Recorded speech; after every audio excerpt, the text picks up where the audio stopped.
सभी पत्रकार साथियों को नमस्ते। मैं 30 जनवरी 2024 की एक ट्वीट पढ़ के सुनाना चाहती हूं, जिसमें जेपी नड्डा जी ने प्रधानमंत्री मोदी को धन्यवाद दिया था चंडीगढ़ के मेयर इलेक्शंस जीतने पर। Congratulations to BJP Chandigarh unit for winning the mayor election. Under the leadership of Prime Minister Shri Narendra Modi ji, UTs have witnessed record development. That the India Alliance fought their first electoral battle and still lost to BJP shows that neither their arithmetic is working nor is their chemistry. आज JP Nadda ji को, भाजपा को माफी मांगनी चाहिए, क्योंकि इस tweet में जिस चुनाव के लिए वो कांग्रेचुलेट कर रहे हैं, वो पूरा का पूरा चुनाव शुरू से ही धांधलेबाजी पर आधारित था, धांधलेबाजी से जीता गया था। और इसका साक्षात प्रमाण हमने सुप्रीम कोर्ट के केस में देखा। हम सुप्रीम कोर्ट का बहुत शुक्रिया अदा करते हैं। देखिए, चुनाव में हार जीत लगी रहती है, चुनाव जीतना इंपॉर्टेंट नहीं है, पर आज का दिन इतिहास के सुनहरे पन्नों में लिखा जाएगा, क्योंकि आज लोकतंत्र की जीत हुई है। आज सुप्रीम कोर्ट ने लगातार बीजेपी के माइनॉरिटी सेल अध्यक्ष अनिल मासी जी को, जिसको पंजाब के गवर्नर ने जानबूझकर, जब एक निष्पक्ष व्यक्ति होना चाहिए, उसके बजाय एक बीजेपी माइनॉरिटी सेल के अध्यक्ष को प्रिसाइडिंग ऑफिसर बनाकर शुरू से ही धांधलेबाजी का प्लान किया। 18 जनवरी को जब ये चुनाव पहली बार होने थे, उस दिन वो बीमार पड़ गए। उसके उपरांत हमें कोर्ट जाना पड़ा, कोर्ट मॉनिटर्ड चुनाव हुए, और कितनी साफ तौर पर कैमरा में देखा जा सकता है कि 8 वोट्स को उन्होंने इनवैलिड किया, जो बैलेट पेपर खुद सुप्रीम कोर्ट ने एग्जामिन किए, और पाया गया कि ये 8 के 8 वोट जो भाजपा द्वारा इनवैलिड घोषित हुए थे, वो सारे के सारे आम आदमी पार्टी के प्रत्याशी कुलदीप कुमार जी को पड़े थे। शुरू से ही इनकी मंशा थी हॉर्स ट्रेडिंग की। जब से सुप्रीम कोर्ट ने अपनी पिछली डेट पर कहा कि ये एक मर्डर ऑफ डेमोक्रेसी है, कि ये लोकतंत्र की हत्या है, उसी दिन से ये लोग जद्दोजहद में जुड़ गए कि किसी तरह से आम आदमी पार्टी के इंडिया अलायंस के विधायक कॉर्पोरेटर्स तोड़े जाए। बीजेपी को रत्ती भर भी शर्म नहीं आती, रत्ती भर भी उनको अफसोस नहीं होता, रत्ती भर भी उनमें नैतिकता नहीं है, और बेशर्मी से कैमरा के सामने हम सबने देखा कि कैसे धांधलेबाजी की जाती है। तो आज हम सबने देखा कि कैसे जब एक छोटे से मेयर चुनाव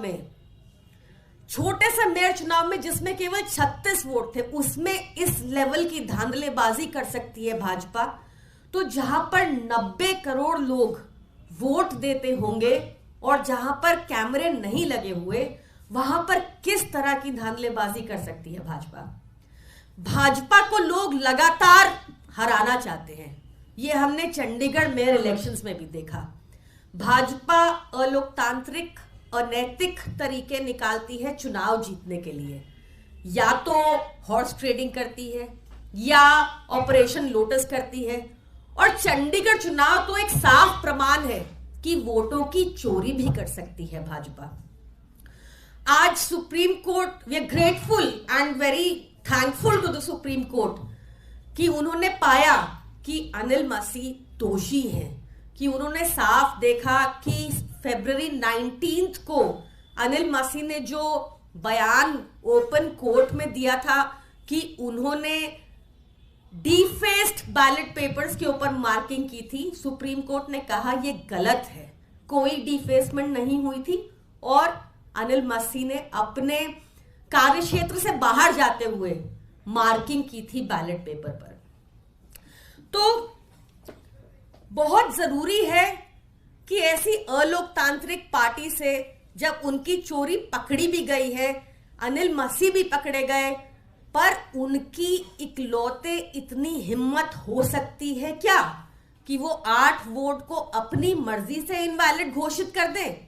तो इसलिए बहुत जरूरी है कि पीछे तक कार्रवाई हो और पता चले कि इसके पीछे कौन था, मसीह का मसीहा कौन था। इसका जवाब भी आप लोगों को ढूंढना होगा। धन्यवाद। सभी पत्रकार साथियों को नमस्ते।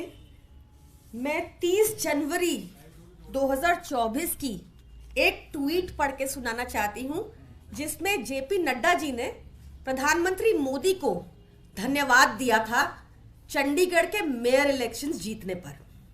Congratulations to BJP Chandigarh unit for winning the mayor election. Under the leadership of Prime Minister Shri Narendra Modi ji, UTs have witnessed record development. That the India Alliance fought their first electoral battle and still lost to BJP shows that neither their arithmetic is working nor is their chemistry. आज JP Nadda ji को, भाजपा को माफी मांगनी चाहिए, क्योंकि इस tweet में जिस चुनाव के लिए वो कांग्रेचुलेट कर रहे हैं, वो पूरा का पूरा चुनाव शुरू से ही धांधलेबाजी पर आधारित था, धांधलेबाजी से जीता गया था। और इसका साक्षात प्रमाण हमने सुप्रीम कोर्ट के केस में देखा। हम सुप्रीम कोर्ट का बहुत शुक्रिया अदा करते हैं। देखिए, चुनाव में हार जीत लगी रहती है, चुनाव जीतना इंपॉर्टेंट नहीं है, पर आज का दिन इतिहास के सुनहरे पन्नों में लिखा जाएगा, क्योंकि आज लोकतंत्र की जीत हुई है।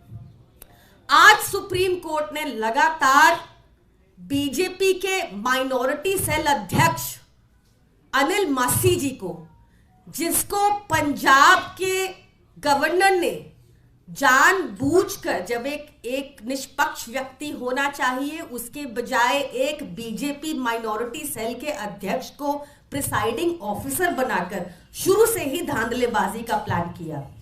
18 जनवरी को जब ये चुनाव पहली बार होने थे, उस दिन वो बीमार पड़ गए।